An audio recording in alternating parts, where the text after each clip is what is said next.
Hello students, Rajiv Gurukul में आप लोग का स्वागत है। स्टूडेंट्स, आज आपको बताएंगे जेएसएससी जेई का पेपर 1 का सेट नंबर 5। ये सेट नंबर 5 में आपका स्टूडेंट 12 प्रॉब्लम है। 12 प्रॉब्लम अलग अलग कॉन्सेप्ट का प्रॉब्लम है। ये प्रीवियस ईयर का पूछा गया प्रॉब्लम है। स्टूडेंट, इस तरह का प्रॉब्लम आपको एग्जाम हॉल में देखने को मिलेगा। तो आज हम लोग सीखेंगे ये 12 प्रॉब्लम का कॉन्सेप्ट, ये 12 प्रॉब्लम का सॉल्यूशन क्या होगा। स्टूडेंट, स्टेप बाय स्टेप समझेंगे और देखेंगे कि किस पर कौन सा कॉन्सेप्ट यूज होगा। चलो पहला प्रॉब्लम को सॉल्व करते हैं। स्टूडेंट, ये आपका JSSC JE electrical engineering part की पेपर 1, ये सिविल, इलेक्ट्रिकल और मैकेनिकल सभी ब्रांच के लिए स्टूडेंट क्या है, आपका इंपॉर्टेंट टॉपिक्स है। सभी ब्रांच का स्टूडेंट इसको फॉलो करके आप क्या कर सकते हो, इस तरह का प्रॉब्लम को सॉल्व कर सकते हो। ये आपका क्या है स्टूडेंट, सेट नंबर 5 है। सेट नंबर 4 आपका डिस्कशन कर चुके हैं। आप यदि न्यू देख रहे हैं तो आप चारों सेट को देख लीजिएगा। और ये आपका क्या है, सेट नंबर 5 है। चलो आगे की ओर देखते हैं। स्टूडेंट, ये प्रीवियस ईयर का क्वेश्चन बैंक से लिया गया प्रॉब्लम है। चलो एक नंबर देखते हैं। ये आपका सर्किट दिया गया है स्टूडेंट। यहाँ पर एक वोल्टेज सोर्स है और आपका 3 रेजिस्टेंस आपका क्या है, कनेक्टेड है। एक रेजिस्टेंस का वैल्यू 100 है, 500 है, 400 है। चलो प्रॉब्लम देखते हैं कि प्रॉब्लम क्या बोल रहा है। The equivalent resistance of the circuit if R2 is short circuited, मतलब R2 को यदि शॉर्ट सर्किट करेंगे तो आपका इक्विवेलेंट रेजिस्टेंस क्या होगा, ये आपको बोल रहा है। तो ये आपका स्टूडेंट क्या है, ये आपका R2 रेजिस्टेंस है। यदि इस रेजिस्टेंस को हम क्या करेंगे, शॉर्ट सर्किट करेंगे। हम ने बोल रहे हैं, ये प्रॉब्लम बोल रहा है कि R2 को क्या करना, शॉर्ट सर्किटेड करना। तो R2 को जब शॉर्ट सर्किटेड करेंगे स्टूडेंट, तो ये आपका क्या हो जाएगा, सीधे आपका क्या हो जाएगा, इस तरह हो जाएगा, शॉर्ट सर्किट हो जाएगा। ये आपका क्या होता है, शॉर्ट सर्किट होता है। जब R2 को स्टूडेंट शॉर्ट सर्किटेड करेंगे तो आपसे पूछ रहा है कि द इक्विवेलेंट रेजिस्टेंस क्या होगा। अब बताओ ये आपका इक्विवेलेंट रेजिस्टेंस क्या होगा। ये दोनों रेजिस्टेंस आपस में कैसा कनेक्टेड है, सीरीज में कनेक्टेड है। तो इसका इक्विवेलेंट क्या हो जाएगा, तो आपका सीधे सीधे बोलना R1 प्लस क्या हो जाएगा आपका R3, क्योंकि R2 तो आपका शॉर्ट हो गया है। तो 100 प्लस क्या हो जाएगा स्टूडेंट 400, तो इसका आंसर हो जाएगा आपका 500 ओम आ जाएगा। तो यही आपका इस प्रॉब्लम का क्या होगा स्टूडेंट, सॉल्यूशन होगा। तो आपका आंसर क्या हो जाएगा स्टूडेंट, तो आप ही बताओ इस प्रॉब्लम का जो आंसर होगा वो आपका क्या हो जाएगा, सी हो जाएगा। ये बेहद इजी प्रॉब्लम था, सिंपल। आपको शॉर्ट सर्किटेड का कॉन्सेप्ट पता रहेगा तो आपको ये प्रॉब्लम बहुत इजी तरह से आप बना लोगे। चलो आगे की ओर चलते हैं, आगे का प्रॉब्लम को देखते हैं कि आगे का प्रॉब्लम का सॉल्यूशन क्या होगा। चलो प्रॉब्लम नंबर आप देखते हैं स्टूडेंट 2। यहाँ तक तो आप नोट कर लिए होंगे। अब देखते हैं प्रॉब्लम नंबर 2 का सॉल्यूशन क्या होगा। स्टेप बाय स्टेप सभी प्रॉब्लम को क्या करेंगे, सॉल्व करेंगे। अब देखो प्रॉब्लम नंबर 2 को देखते हैं कि प्रॉब्लम नंबर 2 का सॉल्यूशन क्या होगा। अब देखो स्टूडेंट, प्रॉब्लम नंबर 2 क्या बोल रहा है, ये पहले समझो। बोल रहा है कि for the following circuit VR 4 volt है, VC 3 वोल्ट है, फाइंड द वोल्टेज V का वैल्यू निकालना है। ये आपका सर्किट दिया गया है, ये आपका VR है, ये आपका VC है, ये रेजिस्टेंस है, ये कैपेसिटर है। V का वैल्यू निकालने के लिए बोल रहा है। चलो स्टूडेंट, यहाँ पर कुछ फॉर्मूला का यूज करेंगे। उस फॉर्मूले का यूज करके हम लोग क्या करेंगे, प्रॉब्लम को डील करेंगे। चलो यहाँ पर देखते हैं स्टूडेंट, यदि आपका कुछ इस तरह दिया जाए, यह रेजिस्टेंस है और ये आपका मान लेते हैं कि इंडक्टेंस रहता, ये आपका कैपेसिटर रहता, इसके अक्रॉस जो ड्रॉप होता VR होता, इसके अक्रॉस VL होता, इसके अक्रॉस क्या होता, VC होता। ये आपका R है, ये आपका L है, ये आपका क्या C है। चलो स्टेप बाय स्टेप कुछ फॉर्मूला को लिखेंगे, वो फॉर्मूला को आपको क्या करना है, याद रखना है। चलो यहाँ पर यदि इस तरह का प्रॉब्लम दिया जाता, ये रेजिस्टेंस, इंडक्टेंस और कैपेसिटर तीनों सीरीज में कनेक्टेड होता, तो इस रेजिस्टेंस के अक्रॉस में जो ड्रॉप होगा वो VR होगा, इंडक्टर के अक्रॉस में जो ड्रॉप होगा VL होगा, कैपेसिटर के अक्रॉस में जो ड्रॉप होगा वो VC होगा। तो आपका V का जो फॉर्मूला होगा इसको रट लो, ये बहुत इंपॉर्टेंट फॉर्मूला है। तो net voltage V is equal to क्या हो जाएगा, VR का स्क्वायर प्लस क्या हो जाएगा, VL माइनस VC का क्या होगा, होल स्क्वायर होगा। ये चीज को याद रखना है वोल्टेज के टर्म में। Z का फॉर्मूला होगा इज इक्वल टू हो जाएगा आपका R का स्क्वायर प्लस क्या हो जाएगा, XL माइनस XC का क्या हो जाएगा, होल स्क्वायर हो जाएगा। इसको भी याद रखना है, ठीक है।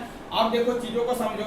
यदि आपका सिंपल सर्किट इस तरह दिया जाए, इस तरह का एक रेजिस्टेंस दे दे और एक इंडक्टर दे दे और आपसे पूछे कि V का फॉर्मूला क्या होगा, तो आप क्या लिखोगे उसको भी आपको याद रखना। ये आपका R है, ये आपका L है। चलो इसके अक्रॉस जो ड्रॉप होगा वो आपका क्या होगा, VR होगा। इसके अक्रॉस जो ड्रॉप होगा वो आपका VL होगा, ये आपका V होगा। यहाँ का करंट आपका स्टूडेंट I होगा। चलो इस प्रॉब्लम का जो आंसर होगा v का वैल्यू जो होगा इसको भी आप याद रखोगे, इसका वैल्यू हो जाएगा v equal to V R का स्क्वायर प्लस क्या हो जाएगा वी एल का क्या हो जाएगा स्क्वायर। चलो z का फॉर्मूला यदि बोलेगा तो आपको क्या करना है r का स्क्वायर प्लस क्या करना है एक्स एल का क्या करना है स्क्वायर करना है। इसको आपको क्या करना है याद रखना है इस कॉन्सेप्ट को।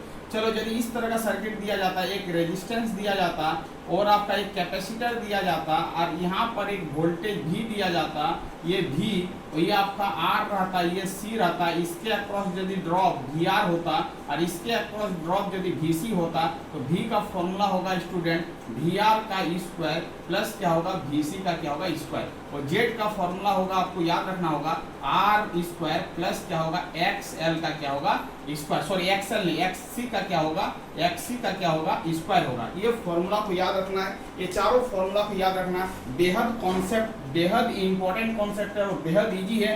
ये वाला प्रॉब्लम को याद रखना है, जब आपका आर एल सी क्या हो आपका सीरीज में रहे और आपको निकालने के लिए बोले वी नेट और जेड नेट, तो आपको ये फॉर्मूला का यूज करना पड़ेगा।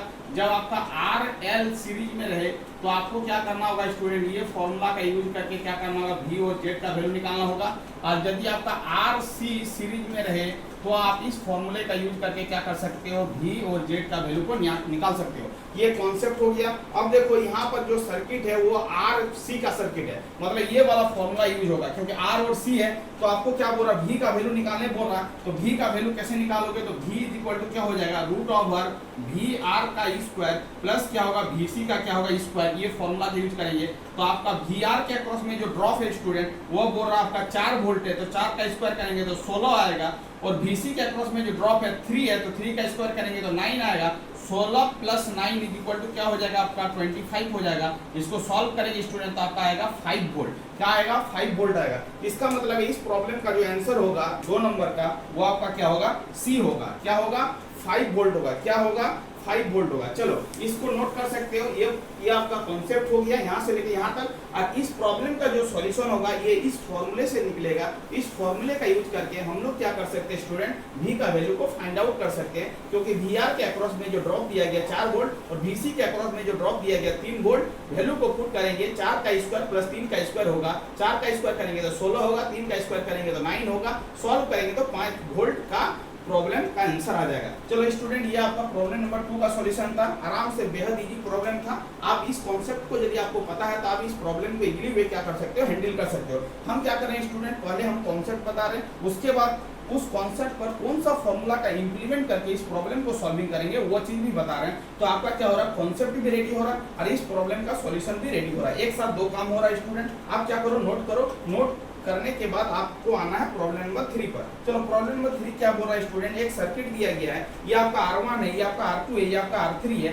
R1 का वैल्यू 100 ओम है, R2 का वैल्यू 500 ओम है, R3 का वैल्यू 400 ओम है। चलो इस प्रॉब्लम का सॉल्यूशन क्या होगा स्टूडेंट, वो आपको क्या करना समझना है। देखो प्रॉब्लम को समझो और इस प्रॉब्लम को बनाने का कोशिश करो कि इसका सॉल्यूशन क्या होगा, इस प्रॉब्लम का सॉल्यूशन क्या होगा, इस प्रॉब्लम का सॉल्यूशन क्या होगा। चलो देखो इस प्रॉब्लम बेहद इजी है, बेहद इजी है, कोई डिफिकल्टी वाली बात नहीं है। चलो क्या बोल रहा है, इस प्रॉब्लम को समझने का कोशिश करते हैं, इस प्रॉब्लम को समझने का कोशिश करते हैं कि इस प्रॉब्लम का आंसर क्या होगा, इस प्रॉब्लम का आंसर क्या होगा। चलो देखो 3 नंबर का प्रॉब्लम को देखो, 3 नंबर का प्रॉब्लम को देखो, 3 नंबर का प्रॉब्लम को देखने का कोशिश करो। चलो ये आपका क्या स्टूडेंट 100 ओम है, ठीक है। अब देखो 3 नंबर प्रॉब्लम क्या बोल रहा है, find the current when R2 is open. मतलब इस सर्किट का करंट को फाइंड आउट करना है। बोल रहा है क्या R2 इज ओपन। देखो स्टूडेंट यदि R2 को ओपन करने बोल रहा है, करंट निकालने बोल रहा है, तो पहले क्या करो R2 को ओपन कर लो। तो R2 क्या हो गया तेरा ओपन हो गया। अब R2 जब ओपन हो गया तो सर्किट आपका क्या होगा, इस तरह होगा।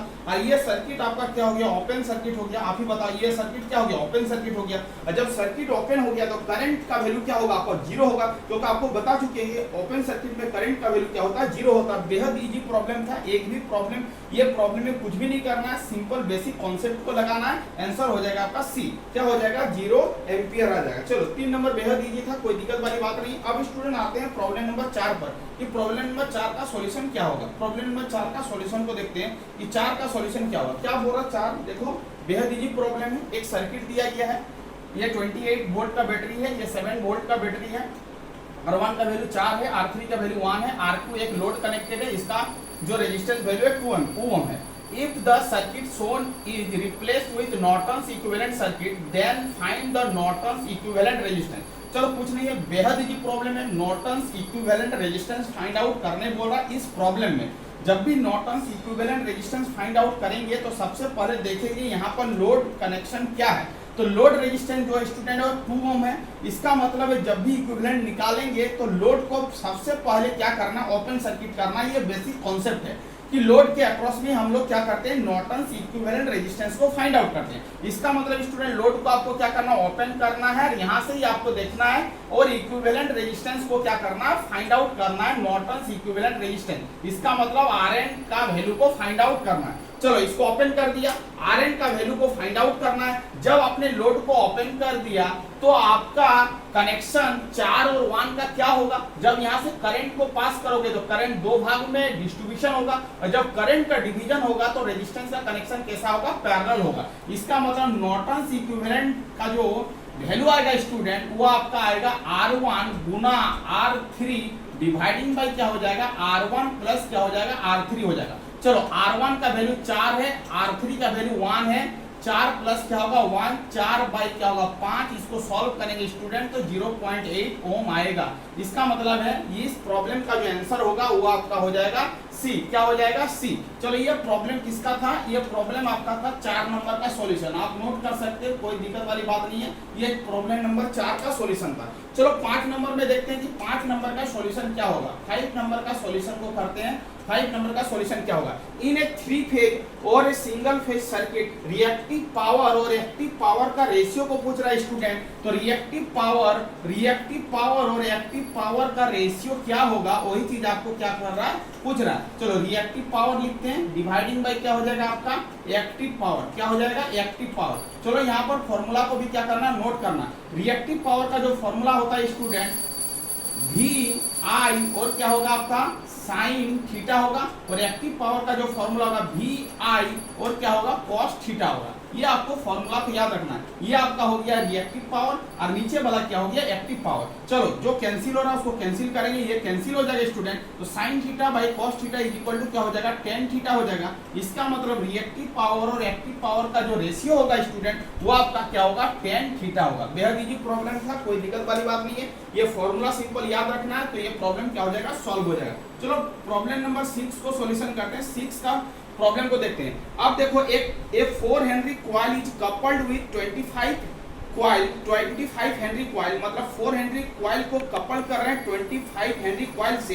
तो what would be the maximum value of mutual inductance. Mutual inductance का एक फॉर्मूला होता है स्टूडेंट, बेहद इजी है। इसको आपको क्या करना, याद रखना होगा। M is equal to root over K times of root over L1 गुना क्या होता है, L2 होता है। चलो अब देखो M का मतलब क्या होता है, ये होता है म्यूचुअल इंडक्टेंस। ये क्या होता है, म्यूचुअल इंडक्टेंस होता है। ये आपका क्या होता है स्टूडेंट, म्यूचुअल इंडक्टेंस होता है। इसको आपको क्या करना है, याद रखना है कि M का वैल्यू को क्या बोलेंगे, तो म्यूचुअल इंडक्टेंस। K को क्या बोलेंगे, तो coefficient of coupling, coefficient of क्या बोलेंगे, ऑफ कपलिंग। क्या बोलेंगे, कोफिशिएंट ऑफ कपलिंग, ठीक है। और आपका L1 और L2 को क्या बोलेंगे, सेल्फ इंडक्टेंस बोलेंगे। क्या बोलेंगे, सेल्फ इंडक्टेंस बोलेंगे। क्या बोलेंगे, सेल्फ इंडक्टेंस बोलेंगे। एक चीज और याद रखना है कि कोफिशिएंट ऑफ कपलिंग का जो वैल्यू होगा स्टूडेंट वो 0 और 1 के बीच में होगा। K लाइज बिटवीन 0 टू क्या होगा, 1 होगा। 0 टू क्या होगा, 1 होगा। चलो अब आगे की ओर देखते हैं। आगे का प्रॉब्लम को देखते हैं कि यदि आपका म्यूचुअल इंडक्टेंस को मैक्सिमम बनाना है तो K का वैल्यू क्या रखना होगा, 1 रखना होगा, तभी जाके म्यूचुअल इंडक्टेंस क्या होगा, मैक्सिमम होगा। तो ये चीज को याद रखना है कि म्यूचुअल इंडक्टेंस मैक्सिमम होने के लिए इसका फॉर्मूला होगा रूट ओवर L1 गुना क्या होगा, L2 होगा। K का वैल्यू 1 होगा। चलो L1 और L2 का वैल्यू आपके पास दिया गया है। L1 का वैल्यू 4 हेनरी है और L2 का वैल्यू 25 हेनरी है। चलो इसमें पुट करते हैं स्टूडेंट, 4 गुना 25। चलो इसको सॉल्व करेंगे तो 25 चौके 100 हो जाएगा, रूट 100 हो जाएगा, रूट से बाहर जाएगा तो क्या हो जाएगा 10 हेनरी आ जाएगा। इसका मतलब है इसका म्यूचुअल इंडक्टेंस का जो मैक्सिमम वैल्यू होगा वो आपका क्या होगा स्टूडेंट 10 हेनरी होगा। इस प्रॉब्लम का जो आंसर होगा वो आपका क्या हो जाएगा सी हो जाएगा। क्या हो जाएगा सी हो जाएगा। चलो इसको भी नोट कर सकते हो। 4 नंबर का सॉल्यूशन बता दिए, 5 का बता दिए, 6 का बता दिए। अब स्टूडेंट आते हैं हम लोग 7 नंबर प्रॉब्लम में कि 7 नंबर प्रॉब्लम का सॉल्यूशन क्या होगा। क्या बोल रहा है 7 नंबर प्रॉब्लम, देखो NPN and PNP are type of. अब देखो ये आपका जो होता है स्टूडेंट, ये आपका ये ट्रांजिस्टर है, ये ट्रांजिस्टर का दो टाइप्स है, ट्रांजिस्टर का दो टाइप्स होता है, इसको आपको याद रखना होगा। ये आपका प्रॉब्लम नंबर क्या है 7 का सॉल्यूशन है। There are two types of transistor, एक होता है स्टूडेंट एनपीएन होता है और एक होता है पीएनपी होता है ट्रांजिस्टर। एनपीएन का सिंबल को भी याद रखना बेहद इजी है, ये एग्जाम में पूछा जा सकता है। चलो ये आपका क्या हो गया स्टूडेंट, इस तरह के symbol they they.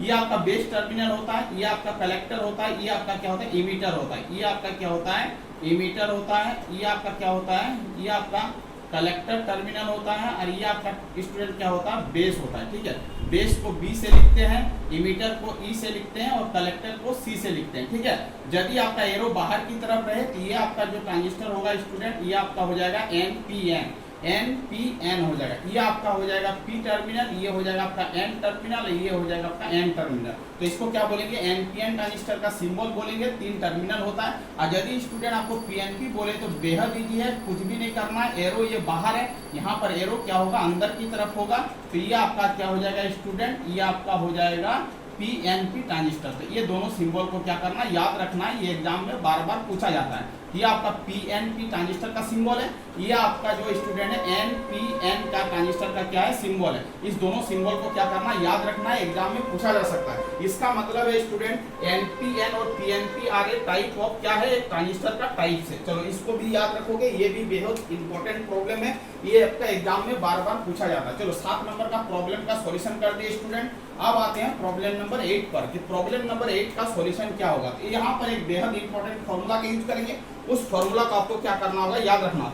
For a certain transistor beta का वैल्यू 50 दिया गया, find the value of alpha. चलो अल्फा और बीटा में एक रिलेशन होता है स्टूडेंट, अल्फा एंड बीटा में क्या होता है एक रिलेशन होता है। क्या होता है एक रिलेशन होता है, उस रिलेशन को क्या करेंगे हम लोग याद रखेंगे। क्या होता है रिलेशन, उसको क्या करेंगे स्टूडेंट याद रखेंगे। अल्फा इज इक्वल टू क्या होता है बीटा डिवाइडिंग बाय क्या होता है बीटा प्लस 1 होता है। इसी को घुमा के लिखेंगे तो बीटा इज इक्वल टू क्या होता है अल्फा डिवाइडिंग बाय 1 माइनस क्या होता है अल्फा होता है। ये दोनों रिलेशन को क्या करना है स्टूडेंट याद रखना है। यहाँ पर बीटा आपके पास गिवन है 50, अल्फा का वैल्यू निकालना है। तो आपका बीटा आपका 50 है तो 50 डिवाइडिंग बाय 50 प्लस 1 मतलब ये स्टूडेंट हो जाएगा 50 डिवाइडिंग बाय क्या हो जाएगा 51। इसको डिवाइड करेंगे स्टूडेंट तो आपका आएगा 0.98। इसका मतलब स्टूडेंट 8 नंबर का प्रॉब्लम का जो आंसर होगा वो आपका क्या होगा बी होगा। इसका मतलब ये बेहद इंपॉर्टेंट फॉर्मूला है, इसको क्या करना याद रखना है, तभी जाके ये प्रॉब्लम क्या होगा सॉल्व होगा। चलो 8 नंबर प्रॉब्लम आ गया। चलो 9 नंबर प्रॉब्लम सिंपल ही स्टूडेंट है, इसी रिलेशन पर पूछ रहा है। The relationship between alpha and beta factor of A transistor can be defined है।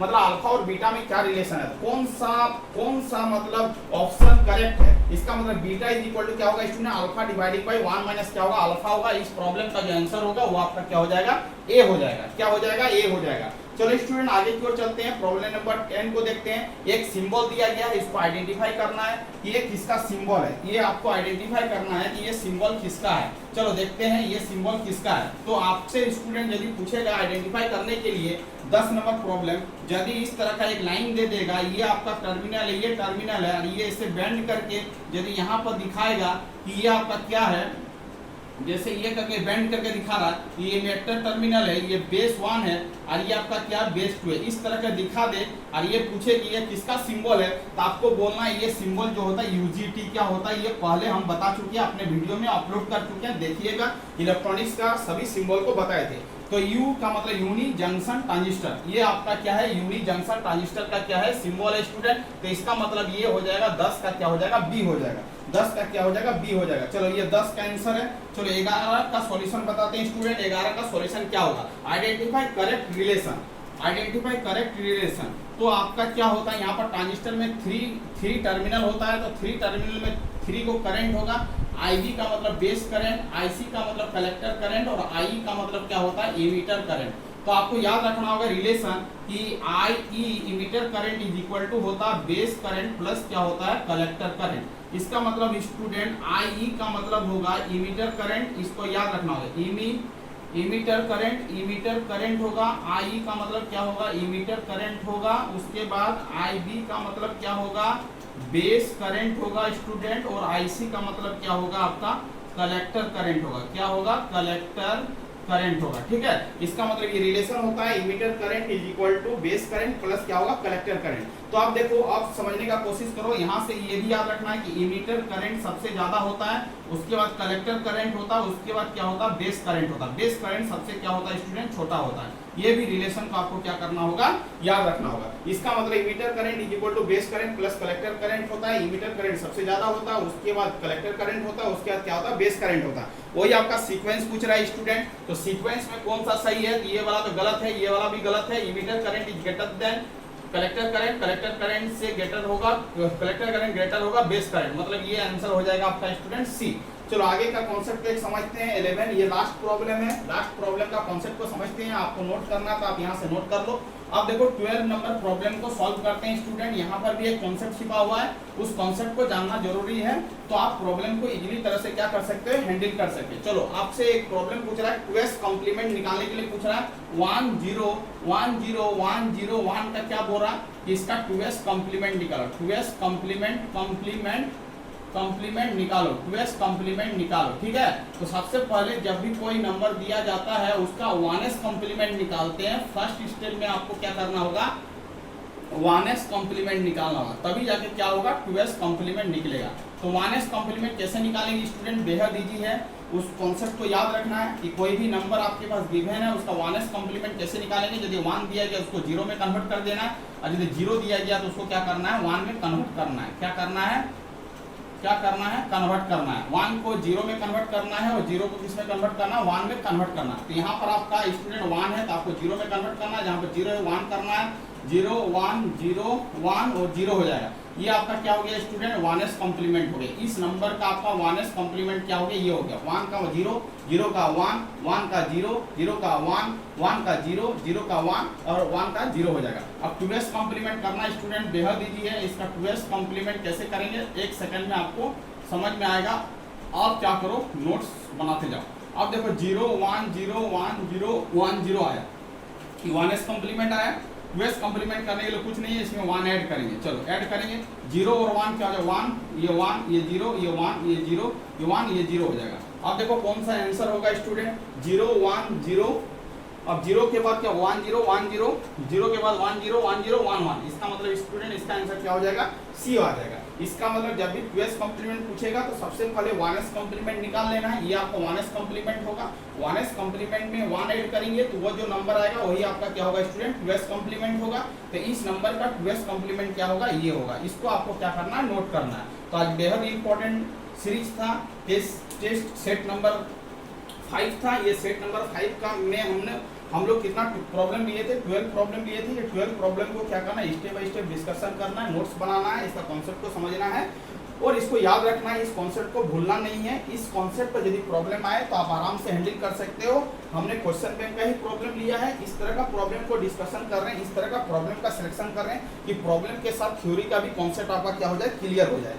आपको एकदम टू द पॉइंट पढ़ा रहे हैं स्टूडेंट। आपको क्या करना नोट्स बनाना है, इसको बार बार रिवीजन करना है। जिस तरह का हम सेट को लेके चल रहे हैं आप क्या करो नोट्स बनाते जाओ। सेट नंबर 1 से लेके सेट नंबर 5 तक डिस्कशन किए हैं। पांचों सेट का प्रॉब्लम को आराम से बनाओ, रिवीजन मारो, पूरा आंसर को देखो, कॉन्सेप्ट क्या लग रहा है, सब कॉन्सेप्ट को क्या करो याद रखो और बार बार रिवीजन करो। Thank you student. हम वीडियो को एंड करते हैं। यदि आप चैनल में नए हैं तो चैनल को क्या करना है सब्सक्राइब कर लेना है, जिससे हमें मोटिवेशन मिले और आपको सेट नंबर 6 तुरंत मिलेगा student. Thank you student. Vande Mataram.